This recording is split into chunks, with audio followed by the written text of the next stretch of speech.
Ganire, oh. Yun. Naku po. Okay na okay. Ayos na ayos. Isang subo pa.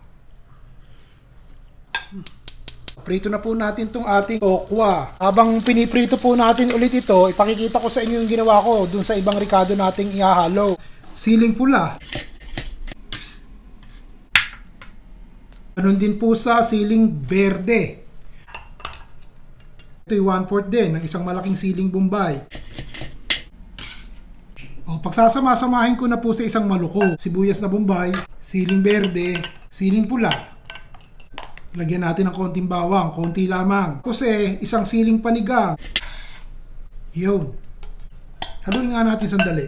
O siya, hahanguin ko na po ha. Patuloyin po muna natin yung mga mantikang hindi natin kinakailangan. Yun.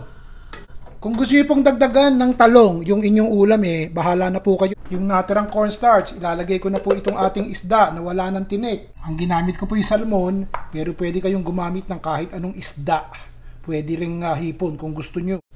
Parang kulang po yung cornstarch. Sinagyan ko pa ng isang kutsarang cornstarch at hahaluin natin yan. Gagawin natin, ipiprito din po natin. Pinatay ko sandali yung apoy at medyo mainit na yung ating mantika. Pero kung gusto nyo pong tostahin yung inyong isda, ganun din po ang gawin nyo. Ganire, oh. Para tostado rin. Basta halu-haluin nyo lang ng konti. Nakikita nyo naman kapag katostado na yun ayos-ayos na po. Hanguin na po natin. Ilalagay ko muna rin yung tokwa. Sasandukin ko na po itong ating isda. Tanggalin din po natin ang mantika. Ayos. O, dini po natin pagsasama-samahin ang ating sangkap. Yung ating pong tostadong tokwa. Yung ating pong isda. Bangus man yan o salmon o tilapia.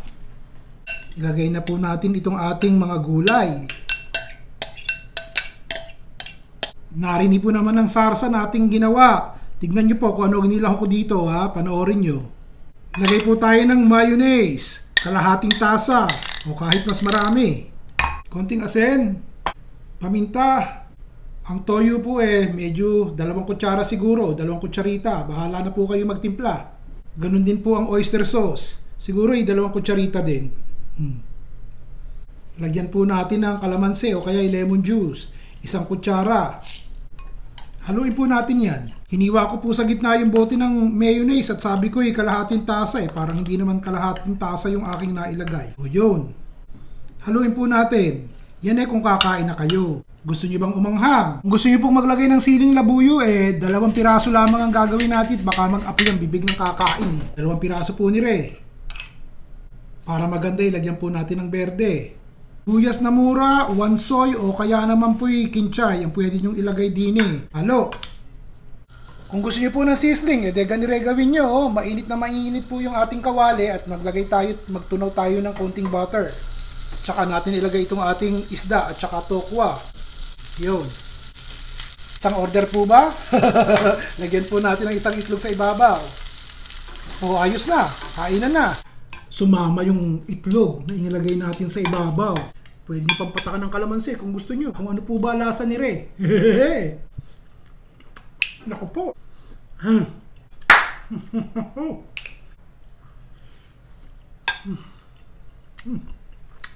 O paano po? Sana'y nagustuhan nyo Pwedeng ulam, pwedeng pulutan. Pag nilagyan ng talong, humaba pa lalo yung ulam. Winner, di ba?